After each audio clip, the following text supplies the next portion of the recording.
everyone, it's Maura with Maura4u, reporting from the train station in wonderful Philadelphia, Pennsylvania. I don't know how much you know about Philadelphia's background, but it is home to some of the greatest cheesesteaks in the world. It's also home to about 27 sequels to the Rocky series of films, Rocky Balboa, and everything that came thereafter. But Philadelphia is also known as the city of brotherly love, and that's what I want to speak about today. How many of you have ever found yourself in a place where you have not held your brother in a place of love?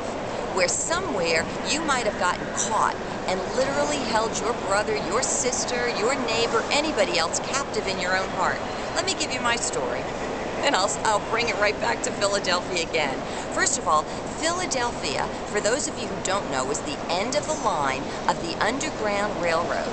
There were so many Quakers here that happened to really take their own lives into their own hands by bringing up their black brother and sisters that were held in slavery down south and brought them to freedom up north. They were willing to do it because they saw no difference. It didn't make a difference to them that their so-called brothers had a different color face. All right, back to me and my story. A number of years ago, I had switched companies, found myself in a new environment, and there was a particular business person that misrepresented himself to me. I, in turn, orchestrated a great deal for a new company, or what I thought was a wonderful deal, only to find out that this particular businessman misrepresented himself to me. I cannot tell you how upsetting it was to me.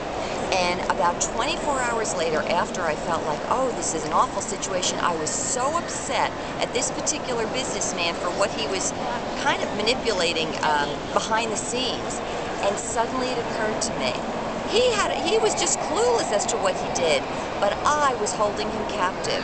I could remember at one thought, within 24 hours, and I thought, if I keep this attitude up with how I'm feeling about this man who had taken advantage of me in business, I thought, for sure I'm going to kill myself. I will kill myself for having this attitude.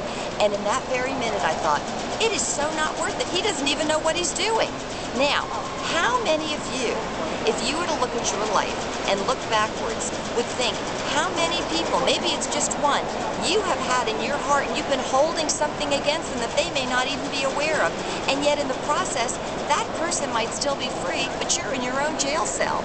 Let this truly be a day where you could think about extending brotherly love. We've all done some things in life that we may knowingly or unknowingly have done to hurt a so-called brother. What a great place to think about. Let it go and love your brother. Take care. I hope this gives you something great and fun to think about today, and something that will free you even like it did me. This is Maura with Maura4u. Take care. Have a great day. Bye-bye.